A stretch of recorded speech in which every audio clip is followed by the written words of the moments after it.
Warahmatullahi wabarakatuh.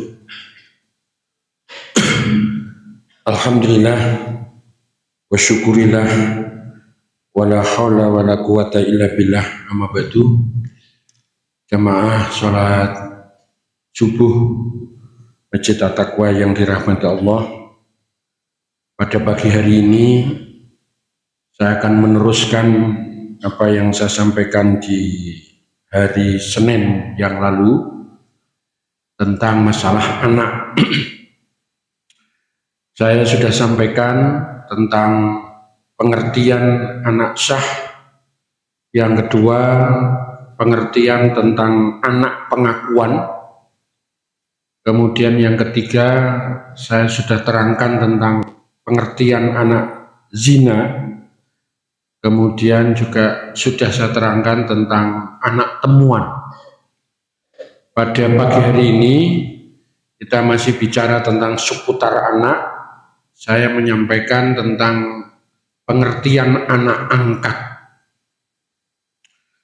Tetapi sebelumnya jamaah yang berbahagia, kemarin ada yang bertanya tentang anak zina.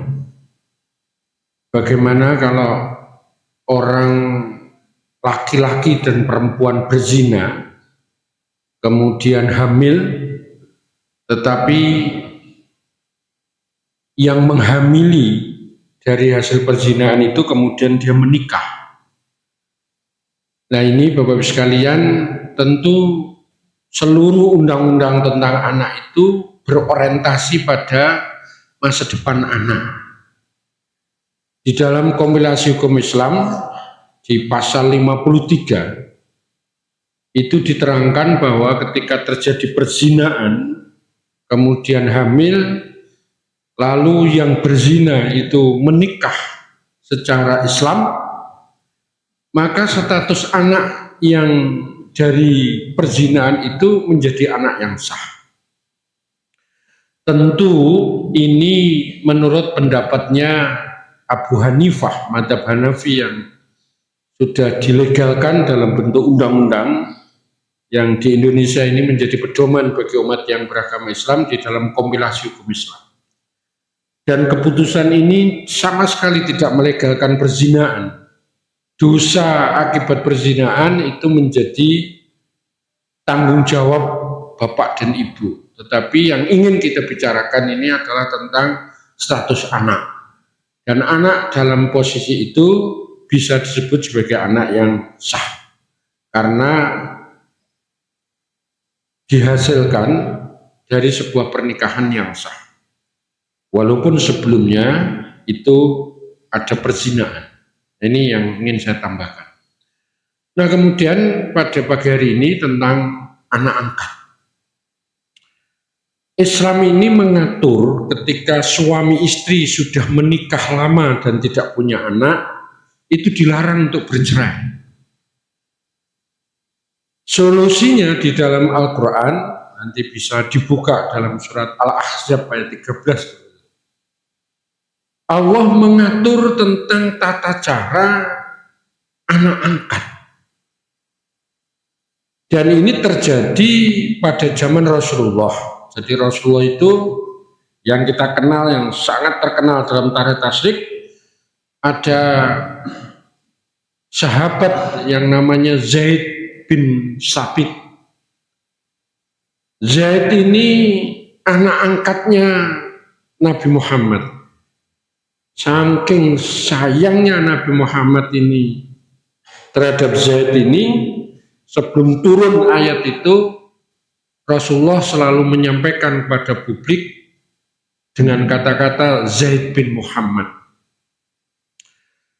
Itulah ditegur sama Allah bahwa Muhammad, Zaid itu adalah bukan anak Muhammad, tetapi Zaid itu adalah anaknya Sabit. Jadi dikenal dengan istilah Zaid bin Sabit. Bagaimana kedudukan anak angkat di mata Islam dan bagaimana yang sering terkenal di publik itu disebut dengan istilah adopsi. Ini produknya sama tentang pengesahan anak, tetapi hasilnya beda. Bahkan kemarin saya membuka tentang KUHP yang terbaru yang diputuskan oleh pemerintah Republik Indonesia mulai tahun 2023 dan berlaku efektif mulai Januari 2026 ini, ternyata KUHP kita yang baru ini masih menyadur tentang undang-undang hukum perdata produknya Belanda dulu. Saya ingin sampaikan di forum ini, kalau adopsi yang berpedoman pada hukum barat ini menjadikan anak angkat itu menjadi anak kandung. Konsekuensinya ada dua.